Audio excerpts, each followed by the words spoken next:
Assalamualaikum warahmatullahi wabarakatuh. Kami dari kelompok 6 akan mempresentasikan tentang model kurikulum Reggio Emilia. Kami beranggotakan 3 orang, yaitu dengan saya sendiri Suci Maulidia Isnanto, lalu ada Almalia Agam Yuliniar dan Fariha Nur Ifadah. Di sini kami akan membahas tentang sejarah, pendekatan, prinsip, tujuan, dan pusat belajar dari Reggio Emilia. Yang pertama adalah sejarah Reggio Emilia. Reggio Emilia ini berasal dari Italia. Jadi Reggio Emilia ini diasaskan oleh Loris Malaguzzi dan penduduk kawasan Italia. Sejarahnya yaitu selepas Perang Dunia Kedua, Italia mengalami kehancuran dan kemusnahan, sehingga para penduduk yang tersisa hanya sebagian besar pekerja laki-lakinya berkurang karena mengikuti perang, sehingga kebanyakan para wanita merasa pada perkembangan pembelajaran anak-anak itu perlu suatu pendekatan yang baru. Nah, karena hal inilah mereka merasa bahwa perlu adanya pendekatan baru yang menekankan pada rasa hormat, tanggung jawab, dan kebersamaan. Lalu terciptalah pendekatan Reggio Emilia ini. Nah, melalui pengalaman Reggio Emilia ini, anak usia dini belajar untuk terlibat dalam komunikasi dengan orang lain tanpa kekerasan dan bersifat membangun, atau memberikan solusi, tidak hanya sekedar berbincang-bincang yang tidak ada maknanya. Lalu anak-anak juga didukung untuk untuk berani menyatakan dan berdiskusi. Jadi mereka harus berani berpendapat. Jadi dengan pembelajaran ini diharapkan anak-anak itu berani untuk berpendapat dan berdiskusi tentang gagasan secara terbuka dalam suasana yang demokratis untuk membentuk kedekatan hubungan jangka panjang dengan orang lain di sekolah maupun di lingkungan masyarakatnya. Yang selanjutnya adalah pendekatan kurikulum Reggio Emilia. Jadi pendekatan Reggio Emilia ini menekankan pada dua hal, yaitu melalui dialog dan komunikasi, dan yang kedua adalah guru terlibat langsung dalam proses eksperimen dan evaluasi. Yang pertama, melalui dialog dan komunikasi. Di sini anak memperoleh kesadaran dan kemampuan berpikir yang dimilikinya untuk bisa menyatakan pendapat dan membuat teori mengapa, mampu berpikir dan menginterpretasikan kenyataan. Kurikulum Reggio Emilia ini dapat didefinisikan sebagai kontekstual, yaitu ditentukan oleh dialog antara anak-anak, guru, dan lingkungan sekitar mereka. Jadi ide dapat timbul dari ide satu atau ide lainnya. Dari ide tersebutlah guru bisa menentukan tema dari peristiwa alam atau dari sesuatu yang ditemukan dalam ide yang anak sampaikan. Nah, pada pendekatan ini anak didorong untuk menggambarkan pemahaman mereka melalui salah satu dari bahasa simbolik, termasuk bisa jadi gambar, patung, bermain drama, dan menulis, ataupun bisa dengan hal yang lainnya. Lalu pendekatan yang kedua yaitu guru terlibat dalam proses eksplorasi dan evaluasi. Jadi pada proses ini guru perlu memperhatikan semua hasil perkembangan anak dalam menyelesaikan masalah sesuai pemahaman mereka. Nah, dari inti dari pendekatan ini adalah perencanaan proyek sebagai hasil dari ketertarikan anak pada suatu hal. Proyek ini bisa tumbuh dari pengalaman pertama yang direncanakan oleh guru untuk membantu anak-anak mengeksplorasi sekitarnya, termasuk adat budaya dan lingkungan fisik sekitar mereka. Hasil dari kejadian spontan seperti ide anak atau pertanyaan pada guru. Dan hampir setiap pengalaman yang membangkitkan minat anak dapat menjadi dasar proyek. Nah, proyek yang dilakukan secara mendalam dan mendetail menggunakan variasi dalam metode penyelidikan dan sebuah gambaran pilihan dan sebuah bentuk grafik. Untuk melengkapi proses investigasi atau penyelidikan melalui proyek jangka panjang ini adalah merupakan kreativitas anak dalam menggunakan bahan untuk menunjukkan dan mengkomunikasikan pembelajaran mereka. Nah, bisa juga menggunakan 100 language atau ratusan bahasa. Pada setiap langkah yang mereka lakukan, guru-guru mengobservasi, mendiskusikan, dan menafsirkan bersama hasil observasi mereka. Yang selanjutnya membuat anak-anak itu bisa memilih program pembelajaran yang ingin mereka lakukan.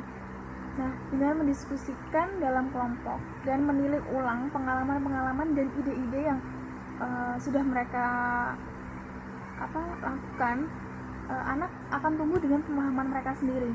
Dengan sendirinya mereka akan bisa memahami proses dari hasil eksplorasi yang mereka lakukan. Kurang lebihnya sejarah dan pendekatan yang bisa saya jelaskan demikian. Nah, untuk tujuan, prinsip, dan pusat belajar akan dijelaskan oleh teman saya berikutnya. Sekian dari saya. Assalamualaikum warahmatullahi wabarakatuh. Saya akan melanjutkan presentasi dari teman saya. Saya akan menjelaskan tentang prinsip pendekatan Reggio Emilia. Yang pertama adalah kurikulum emergen. Kurikulum ini dibangun berdasarkan minat dan bakat anak. Jadi, topik pembelajaran ini tuh diperoleh melalui pembicaraan dengan anak. Yang kedua adalah proyek. Proyek merupakan suatu pembelajaran mengenal konsep secara lebih mendalam terhadap gagasan dan minat yang muncul dalam kelompok. Jadi proyek ini dapat dilaksanakan dalam 1 minggu pembelajaran, bahkan 1 tahun pembelajaran. Yang ketiga adalah kerjasama atau kolaborasi. Kerjasama ini sangat dipertimbangkan untuk membantu pemahaman konsep pada anak. Anak-anak diarahkan untuk melakukan diskusi, dialog, kritik, dan membandingkan. Yang keempat adalah guru sebagai peneliti. Jadi tugas guru tidak hanya untuk sebagai pendidik, peran guru juga sebagai peneliti. Sebagai peneliti, guru harus dengan sesama menyimak, mendengarkan, mengamati, dan mendokumentasikan pekerjaan anak-anak. Yang kelima adalah dokumentasi dengan portofolio. Jadi dokumentasi itu berisi tentang kegiatan-kegiatan anak terlibat dalam kegiatan tersebut, dan lain sebagainya. Yang keenam adalah lingkungan.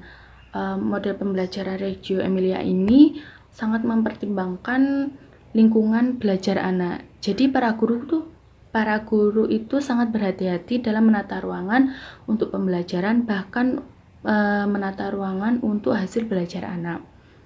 Yang ketujuh adalah atelierista. Atelierista itu memilih tempat atau ruang untuk kegiatan kreatif, membantu orang dewasa memahami proses anak belajar melalui dokumentasi, dan lain sebagainya. Yang kedelapan itu pedagogista. Pedagogista itu sendiri merupakan ilmu yang mempelajari masalah-masalah membimbing anak ke arah tujuan tertentu. Jadi dapat diartikan juga sebagai ilmu pendidikan anak. Pedagogista ini berfungsi untuk memastikan kualitas program, membuat dokumentasi, dan membina profesionalisme guru. Perkenalkan, nama saya Fariha Nur Ifada dengan NIM akhir 100. Di sini saya akan melanjutkan presentasi dari teman saya tentang model pembelajaran kurikulum Reggio Emilia.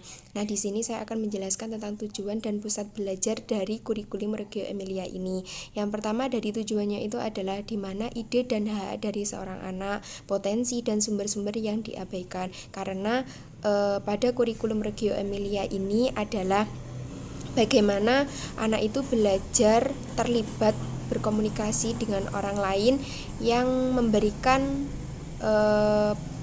pembangunan terhadap seorang anak tersebut, di mana pembangunan itu adalah tidak adanya kekerasan yang bersifat membangun, yaitu anak dapat berpikir positif. Dan yang selanjutnya itu adalah untuk mempromosikan studi, penelitian, eksperimen, karena di dalam kurikulum ini nanti pusat belajarnya itu akan ada macam-macam, nanti akan saya jelaskan. Dan selanjutnya itu adalah untuk meningkatkan keprofesional seorang guru, di mana keprofesional seorang guru ini sangat dibutuhkan di dalam dunia pendidikan.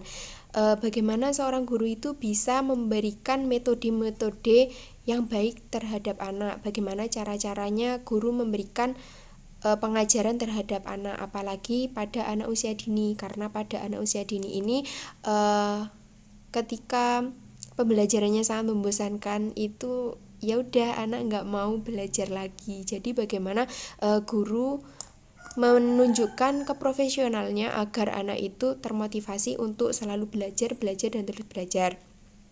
Terus kemudian menjadikan topik utama dari nilai-nilai penelitian. Jadi bukan hanya di dalam kelas saja yang dilakukan dalam kurikulum ini, tapi adanya penelitian-penelitian yang nantinya akan diapresiasi oleh seorang anak. Dan selanjutnya itu adalah mengkoorganisasikan kunjungan terbimbing ke dalam program pendidikan, seperti kunjungan wisata-wisata yang akan dilakukan oleh sebuah lembaga yang akan dimasukkan ke dalam kegiatan belajar mengajar. Dan yang selanjutnya di sini saya akan menjelaskan tentang pusat belajar dari kurikulum Reggio Emilia ini. Yang pertama adanya Ray of Light Atelierista kelas, di mana di dalamnya ini merupakan tempat meneliti dengan menggunakan cahaya. Jadi di dalam ruangannya itu hanya ada cahaya-cahayanya yang bisa dilihat di makalah ya, soalnya makalahnya juga sudah ada gambarnya, bagaimana gambaran dari Ray of Light Atelierista Class. Terus selanjutnya ada Atelierista Class, di mana Atelierista Class ini berisi tentang bengkelnya seni untuk kreativitas seorang anak, bagaimana anak itu bereksplorasi menggunakan kreativitas masing-masing. Dan selanjutnya adalah clay class, di mana clay class ini adalah isinya tanah liat yang dapat dijadikan sebagai bahan seorang anak dalam berkreasi dengan menggunakan tanah liat, bermacam tanah liat. Terus selanjutnya itu ada Remida Class, di mana Remida Class ini berisi tentang bahan-bahan bekas yang dapat digunakan sebagai media pembelajaran yang akan dilakukan oleh seorang anak. Dan selanjutnya itu ada Natural Class. Natural Class ini kan sudah nggak asing lagi bagi kita, apalagi kita sebagai calon seorang pendidik anak usia dini, karena pembelajaran yang dilakukan pada anak usia dini ini adalah kegiatan yang berada terdekat dari anak. Jadi Natural Class ini bisa dilakukan oleh semua guru, entah itu dilakukan di dalam ataupun di luar ruangan, karena Natural Class ini mudah didapatkan. Jadi Natural Class ini adalah menyediakan berbagai bahan alam yang ada di sekitar sebagai bentuk pembelajaran yang akan dilakukan. Dan yang selanjutnya adalah role play, di mana role play ini adalah tempat di mana arena permainan peran bagi seorang anak. Jadi di role play ini bagaimana anak itu bisa memerankan sesuatu yang memang ingin diperankan oleh seorang anak. Jadi anak itu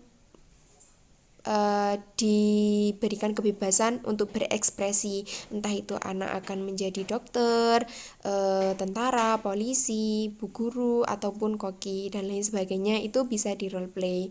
Terima kasih. Sekian dari saya.